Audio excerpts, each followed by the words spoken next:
Sims, former NFL quarterback, talking about what he's seen from Deshaun Watson of the Browns offense. This from NBC Sports Pro Football Talk. It's ugly to watch.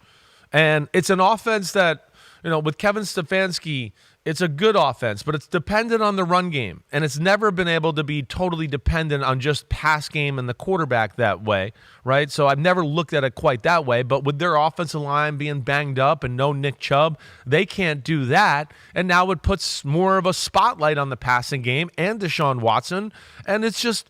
yeah, it's bad decisions. It's holding the ball. It's underwhelming throws. I mean, again, like you'll see, and maybe cut to the wide shot here. Like I look at things like this. Most quarterbacks sit here and throw the ball, and they're upright, and their arm comes through. And this, you heard me in the viewing room yesterday. I was telling he has throws in the game where he looks like he is throwing off a mound. He throws the ball and ends up in a bent-over, followed-through position like he just threw a fastball off a mound in the ninth inning of a Yankees game.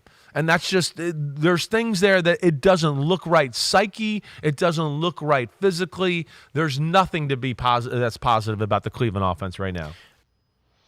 Yeah, Scott, when I look at this, and again, they're just not physical. I'm used to them being physical on the offensive line. And they're not winning that battle. Week in, week out, they're getting beat. Yeah, I think that's probably true. Injuries are a factor. Don't have your center. Yeah. But he was getting beat early in the year too. Guys aren't playing up to their previous levels, whether it's Posick, DeJuan Jones, specifically those two guys. I don't think they did. Now you're missing Wyatt Teller at right guard. So there's issues for it or reasons for it. But you're right. But I also don't think there was a commitment early to run the ball as much as they have in the past. That was part of the decision to go spread and go shotgun and let Deshaun Watson, be Deshaun Watson and throw it all over the field.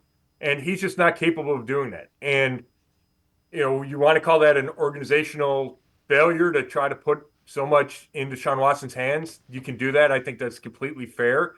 And when Sims talks about, Stefanski's never had just a great passing offense or however he phrased it, he's also never had a great quarterback. And I think those things are tied into each other. So, if he had Pat Mahomes or, Aaron Rodgers in his prime, I think Stefanski could figure out a way to throw it 45 times and be successful. But he hasn't had that kind of quarterback, and he still had success. Now he's got a quarterback just playing at such a low level that there's not much you can do. And I think this is not to absolve the line of all of its responsibility, but I think when your quarterback is playing so poorly, it affects every part of the team.